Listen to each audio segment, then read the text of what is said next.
Gaslighting. How they make you doubt your own mind. Have you ever walked away from an argument feeling confused? Not angry, not sad, but unsure of what just happened. You knew something was wrong, but somehow, you ended up apologizing. That's not coincidence. That's gaslighting. And by the end of this video, you'll never miss it again. What gaslighting really is. Gaslighting is a form of psychological manipulation where someone makes you doubt your own memory, perception, or sanity. Not by yelling, not by threats, but by slowly rewriting reality until you no longer trust your own mind. The goal isn't to win an argument. The goal is control. Why it's so hard to notice. Gaslighting doesn't start aggressively, it starts small. A sentence like, "You're overthinking her," that's not what I said at first. You brush it off. But over time, the pattern grows. And the most dangerous part, gaslighting works best on intelligent, empathetic people because you're willing to question yourself. Common gaslighting phrases. Gaslighters use predictable language. Listen closely. That never happened. You're too sensitive. You're remembering it wrong. Everyone agrees with me. You always make things up.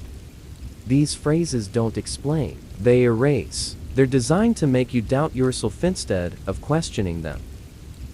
The psychology behind gaslighting.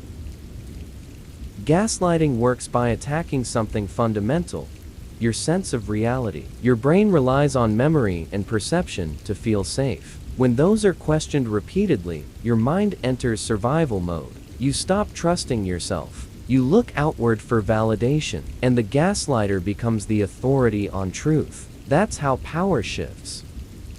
Real-life signs you're being gaslit.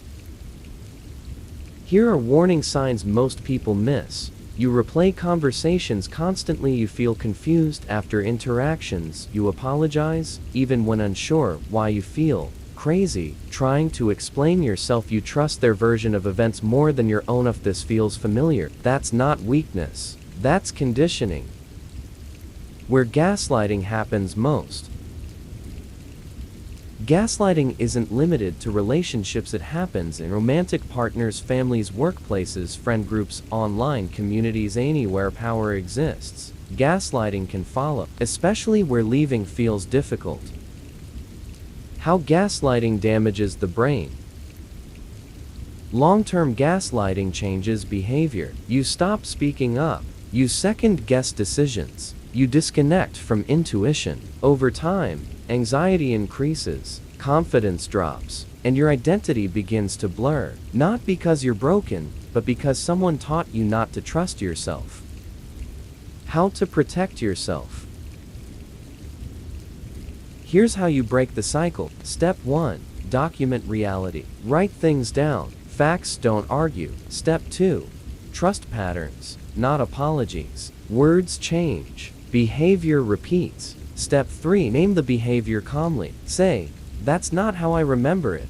Step 4. Limit emotional reactions. Gaslighting feeds on confusion. Step 5. Get outside perspective. Isolation is their strongest weapon. Final realization. Gaslighting only works when you abandon your inner voice. The moment you trust yourself again, the illusion breaks. You were never imagining things. You were being trained to doubt them, and now you see it.